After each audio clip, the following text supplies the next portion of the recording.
Hi, I'm Max Keiser with Stacy Herbert. This is the Max and Stacy Report, coming to you from El Salvador, land of the free, home of the Bitcoin. Stacy. Hey, Max, Yeah. Do you know why we Bitcoin? That is because of fiat fraud, of fake money, of fictional money that has basically driven the world into chaos, misallocation of capital, misallocation of time, resources, everything. So the world is getting real, as we said in the first episode of the Max and Stacy Report, as commodity prices, energy prices, the stuff of the real world start to assert themselves again in terms of all the fake debt imploding. And I want to look at this headline that was from about a week or two ago to show you the mindset of the rulers of that fiat fraud world and what they created that is now disintegrating. I think in a good way for somewhere like El Salvador, where we have Bitcoin and hard money and a Renaissance 2.0 coming here, right? This is the world that they live in out in the fiat world. Tamagotchi children who don't exist could solve population problem. Virtual offspring could become fully accepted in society, would be cheap to raise, and don't even have to grow up. So these permanent children who never grow up and only cost, according to the article, 20 pounds a month to raise or to live with this Tamagotchi child. So for those who don't know, like back in the 90s, there was a Japanese digital toy. It was a digital pet on a little digital device, like a little keychain sort of device that you raise this digital pet on your digital device.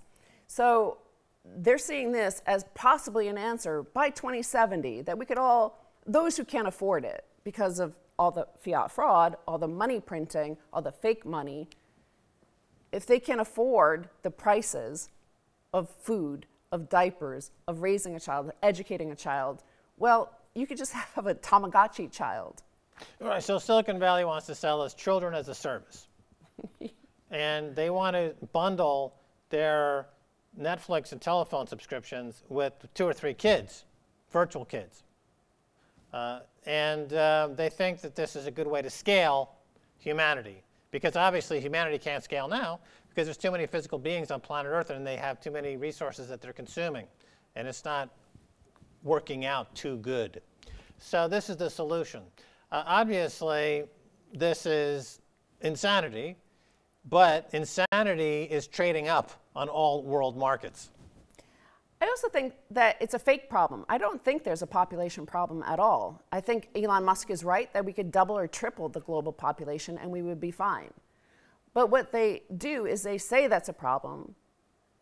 That's the problem, not them printing money, not them stealing all the resources, not their economic and financial and monetary system causing this wealth and income gap or causing the misallocation of capital.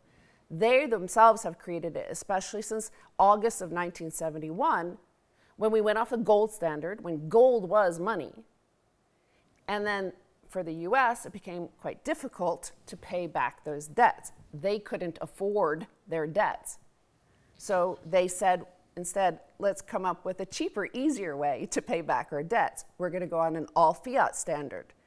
And then that trickled down through the whole system where we then had fiat food, like corn, of course, in America is the #1 fiat food in terms of it used to be maize, it used to have protein, it used to have nutrients in it. Now it has no nutrients in it, but hey, it's cheap and easy to make. Yeah, but there are no nutrients. It doesn't provide us with any nutrients at all. We're basically starving, and that's why you have the obesity problem. But they create a problem that doesn't exist by removing all of the real about it. Right. As you pointed out a moment ago, it's a situation where they believe that a problem exists. But what is the problem really? In a fiat world that runs on fake money and relies on Ponzi scheme-onomics, you need an ever-increasing wave of suckers into that Ponzi scheme. Birth rates around the world are down.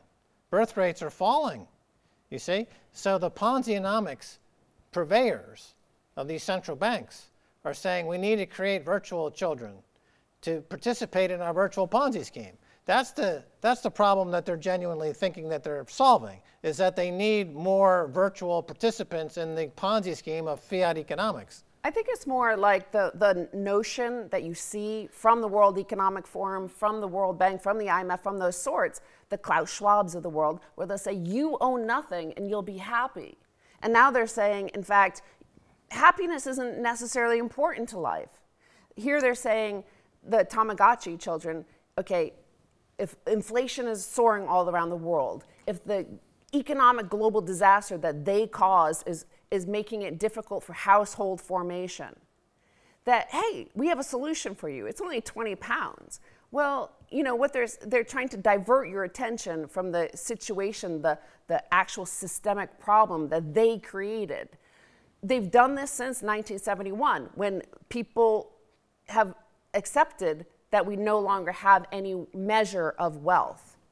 Here they're saying it's the child, we're going to give you a cheap way to raise a child. It's not a real child. It's not a real child who's going to give you the love and the family that has sustained human civilization for thousands and tens of thousands and hundreds of thousands of years. We're going to give you this digital avatar. Well, robots are definitely, encroaching into our lives, right? It was only 20 years ago, you had the first robotic dog, right, for example. Came out and it was sold in the marketplace, and a lot of people got little robotic dogs. Elderly people liked their little robotic dogs. They kept them company, and it was easier to take care of than an actual dog.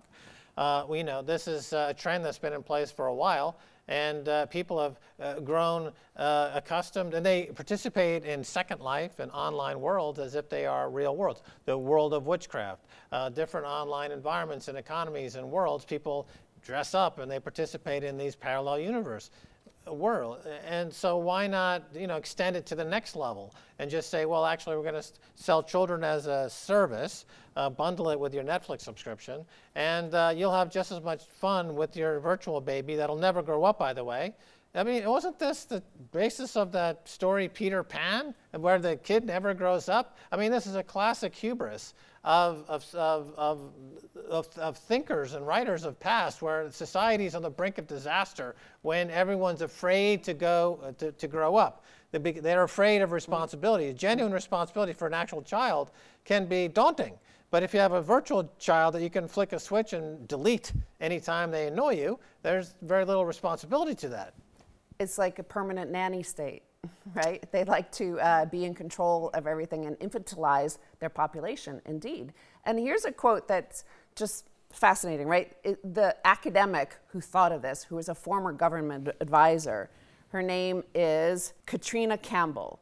She added, virtual children may seem like a giant leap from where we are now, but within 50 years, technology will have advanced to such an extent that babies which exist in the metaverse are indistinct from those in the real world, which is what they said about the US dollar, which is what they said about the industrial farmed corn, which is stripped of all its protein, which is what they said about all the antidepressants and the antidepressant commercials that sell you that you don't need those real feelings, especially all those horrible real feelings. Take this pill. It will strip you of all that makes you human, that all that makes you evolve, to innovate, to feel, to be. Right, there is a human satisfaction in discovering your place in the world. And if that world is completely virtual and being able to be infinitely expanded digitally on various servers around the planet, you have no place in this world. And that's very easy to manage a population that's placeless, that exists nowhere. And for policymakers who are selling this essentially to themselves and booking a commission, trading derivatives upon, DNA derivatives on virtual babies and collateralizing them and selling it as a packaged mortgage obligation to a pension fund, this somehow makes sense.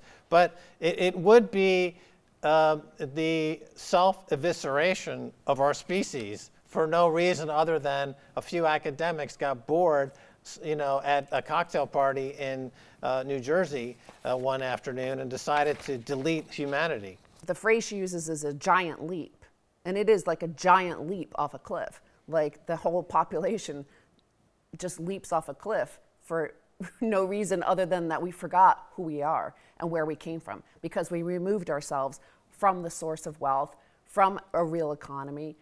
We have a Tamagotchi economy, Tamagotchi money, Tamagotchi family, Tamagotchi community, Tamagotchi food, Tamagotchi gender. Everything is Tamagotchi. It's not real. It's just a digital kind of representation of what we used to have, but then now we forgot what we used to have because we're so far removed from what we used to be.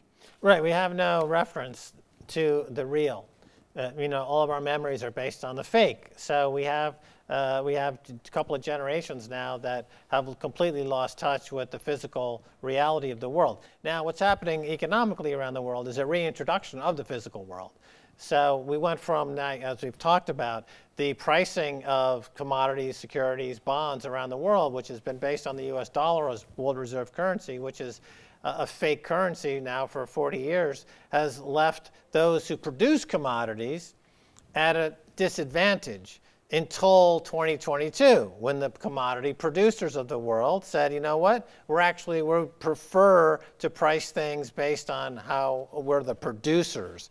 And that's the transition that we're seeing now. So the whole world hasn't been Tamagotchi-like. We haven't had a global Tamagotchi economy, money, and all that. But so here in El Salvador, for example, for the past 50 years, 40 years, before the current administration, you had the real bad economy, all the consequences of that fake world. Like somebody outside that matrix had to do the real, had to provide the real. So that's over now that we have hard money and hard economics, and Renaissance 2.0 is happening based upon that solid foundation upon the real here. Right. The introduction of Bitcoin into El Salvador brought about a consciousness-raising moment when people in El Salvador began to realize how real this country is. The real assets of the ocean, the waves, the volcanoes, the jungle, the reality of El Salvador became reflected and magnified in the mirror that is Bitcoin. And everyone is like, you know what, we're real. And that's brought a lot of happiness and satisfaction. We're not living under the yoke of this fiat money matrix-like Tamagotchi children, academic from New Jersey slimeball reality anymore. They chose real money. They chose Bitcoin. And I'm just going to show you the final tweet here for the headline to show you how here is Renaissance 2.0, here is the future, and the fiat fraud is the past.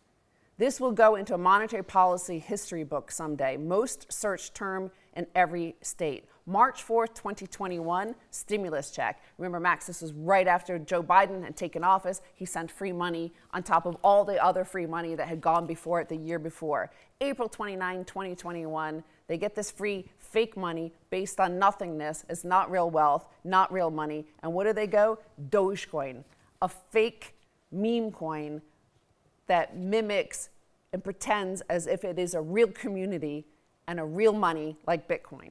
Right, it's a fake Tamagotchi-like pet coin. Literally. Wow. It all comes together. We're going to take a break, and when we come back, much more.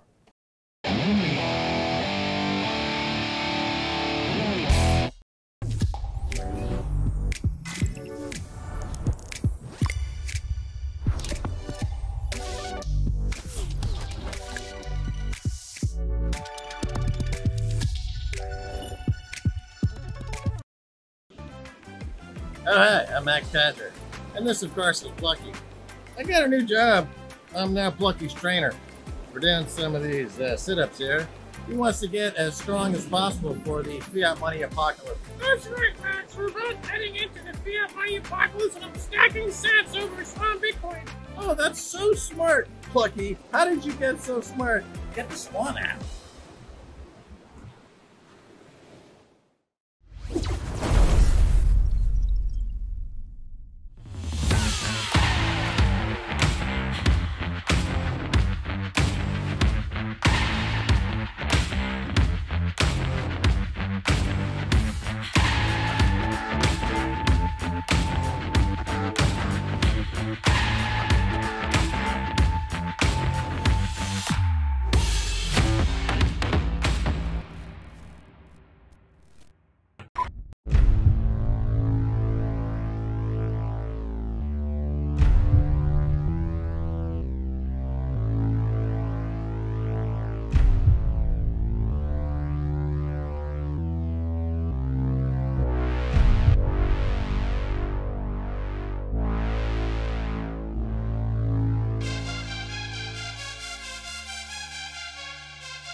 Welcome back to Max and Stacy Report. I'm Max Keiser. Time now to turn to Nicolas Burtey of Galoy Money, a company which offers Bitcoin banking as a service on the open source standard. Nicolas built the Bitcoin Beach wallet, and full disclosure, El Zante Capital are now investors in Galoy.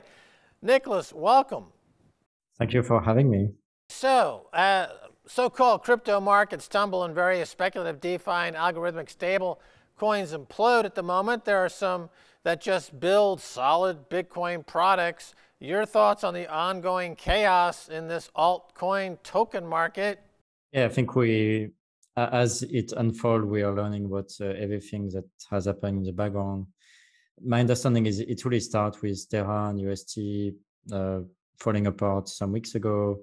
And this is generating a liquidation cascade. So we see Celsius as cancelled withdrawals some days ago. Now we see a 3AC, which is one of the biggest hedge funds in the space, that is also going under.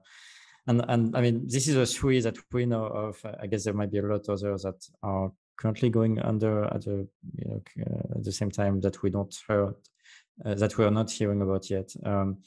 I think the general idea is that all these companies have had a lot of leverage, extreme leverage in the last 2 years. And we see all this DeFi investment where it's like, hey, you can make this large 20% return per year, if not more. And basically now it's like the deleveraging, which is very brutal. I guess it's mixed with Fed increasing rate at a fast pace. And everything is falling down. The interesting part is, I'm focused on Bitcoin, so for me, I'm not paying a lot of interest to this. I think the use case for Bitcoin, which is using Bitcoin as I'm particularly focused on the medium of exchange. For me, I'm not really see any downside to this. I'm more saying, okay, it will bring a lot of it will bring back the signal to noise ratio to some healthy level, because there has been a lot of too much malinvestment in the last couple of years. This type of event, make it okay. We see what's real, and I think Bitcoin is real, and this is what people will learn from this fallout. Right. So tell us your story now. You are a builder, not a promoter of these altcoins. Tell us the story of building the Bitcoin Beach wallet, because I think it can help the audience see the difference between builders and altcoiners. You dared to dream that Lightning was the path to hyperbitcoinization. This was way back in 2019 when Lightning was still recklessly early. Tell us your story. Yeah, a lot of people say that hyperbitcoinization might happen with the store value, which might be true, but I'm thinking maybe hyperbitcoinization will come from the medium of exchange space. And it's the idea that with Lightning, you can send a payment instantly, cross-border, almost for free in many cases. And if we can have Lightning wallets in many countries around the world, we can really kick off this payment network. And this is how we can maybe have billions of people using Bitcoin really through Lightning as a medium of exchange system. I saw that Lightning was going to be this payment system in 2019, so I started building on top of Lightning to first understand the technology. And I was really looking for a project where I could work with this community to develop a Lightning wallet. And so this is why I decided to work with Bitcoin Beach. I joined the project in 2020 and really work with them to make Lightning possible in this country and specifically in El Zante, where the Bitcoin Beach project started. And building with them, the team didn't have a lot of technical background, so I could partner with them to say, okay, I can help you do the wallet. You can focus on the education, you can focus on the non-technical aspect. I can take care of the technical aspect, and together we can try to unbuild the village, and maybe we can expand from that.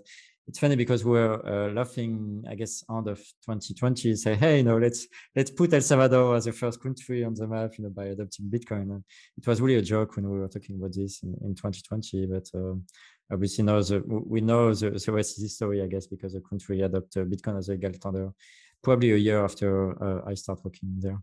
Okay, so you were part of the team that hyper-Bitcoinized El Zonte in El Salvador, and now you've just returned from Central African Republic, a poor landlocked African nation of 5 million.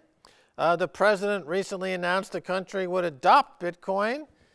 What is the actual story? You've been there. What's going on? Yeah, it's a very interesting story. So there's a lot of similarity with El Salvador. Basically, the president of Central African Republic said, okay, there is this new money that is emerging and El Salvador has adopted it. It's getting successful there. Why shouldn't we adopt it also? And so the president decided, said, okay, let's adopt Bitcoin. Let's get Bitcoin, help our country to get out of this poverty cycle where Central African Republic is. So it's the second most poorest country on earth. If you compare with the GDP per capita with El Salvador, Central African Republic have only 10% of it. So El Salvador is maybe $5,000 per person. GDP per capita. Central African Republic is about 500. So it's really, there is really no infrastructure. There is barely any road, not a lot of electricity around the country. Internet is limited also. But I guess the president who have a PhD in mathematics, which I find interesting, I think he really understands the value of Bitcoin. And so he decided to adopt it. And now there is everything to do in this country. There is not, when El Salvador has adopted Bitcoin as a legal tender, I think El Salvador had, because they had Bitcoin Beach as an experiment, they could really go there and see how it was working. Central African Republic, there is not seized yet. And so the idea is really, how can we bootstrap, in some places in Central Africa, probably in Bangui, which is the capital, some local economy using Bitcoin to get started and expand from here to get the country on the Bitcoin standard. So tell us about the role of France in controlling cars, currency, and why this would make them a natural home for Bitcoin, and what the differences and circumstances there on the ground that would drive a different path to hyper-Bitcoinization. Yes. This is probably why the president has decided to adopt Bitcoin, is because the CFA is basically a money that comes with a lot of fees, and this is maybe one of the main reasons why the country has been in this poverty cycle. And I think there is 16 countries in Africa that use the France CFA, and they all understand this. But so far, it's hard to get on another monetary standard because I guess the central bank doesn't want to change it, and it's interesting to see how, for instance, the reception from the law was very different in El Salvador versus Central African Republic. In El Salvador, the central bank was not opposed to it. It's like the central bank came along to said, okay, let's see how to make this adoption of Bitcoin happen. In Central African Republic, the central bank, which is managing many countries, which is working with many countries, is opposed to it. They are doing everything they can to make sure this law doesn't get through. They're saying it's illegal to do it, and the CFA is the only legal currency, and what they do is anti-constitutional, or whatever argument the central bank will try to find to make sure this law doesn't get through, the central bank will try to get it. So we are really facing a much more adversarial system in Central African Republic that we were in El Salvador. But I think the president Touadéra is really determined to make it a success. After the CAR, Central African Republic, announcement, Stacy suggested that there should be a B2 meeting as a counterpoint to the G7. You and Roman Martinez actually met in El Salvador with 32 central banks and 12 financial authorities. Tell us about that event and what the next phase of hyper-Bitcoinization looks like from your perch as a builder.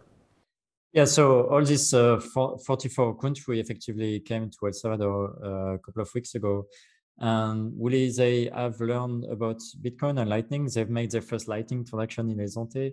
What was really exceptional is to see all these central banks that didn't know much about Bitcoin and Lightning. Suddenly, you see they Lightning when they do their first Lightning transaction. They see it instant. It works across different wallets. And I think it really starts for them the process about thinking about this, like thinking about maybe how they could use this technology maybe in their country. As central bank, like I think a lot of the probably adoption will come more for governments and central bank, but you see how this experience will, whenever they will be talking about Bitcoin, now they have a positive impression of Bitcoin much more than they had before. They did not, over most of the central bank didn't have a lot of knowledge about Bitcoin, like they're not thinking about it as much as maybe we think they are, at least the ones that come to El Salvador. But they were really having a great open mind about Bitcoin, and many of those countries were both in Latin America or Africa, and I'm sure there will be more domino falling of, like, meaning more country adopting Bitcoin sooner than we anticipate. Right. So getting back to CAR, Central African Republic, the president has been orange pilled. Is he going to be orange pilling other countries nearby, his neighbors, about the wonders of Bitcoin? I think definitively. I think Africa is looking at CAR to see how the adoption will happen. I think it's still very early. Like we're maybe 1 month into the law being passed. The law is not effective yet. I think it will be effective in sometimes they need steps before the law is effectively active. But I think definitively many countries in Africa are looking at this very closely. And I already heard about other countries like they are on the edge to eventually adopt Bitcoin soon. Great. Well, that's fantastic. Great to speak with you and get all that information. Thank you for having me. All right, and that's going to do it for this edition of Max and Stacy Report, coming to you from El Salvador, land of the free, home of the Bitcoin. Until next time, bye, y'all.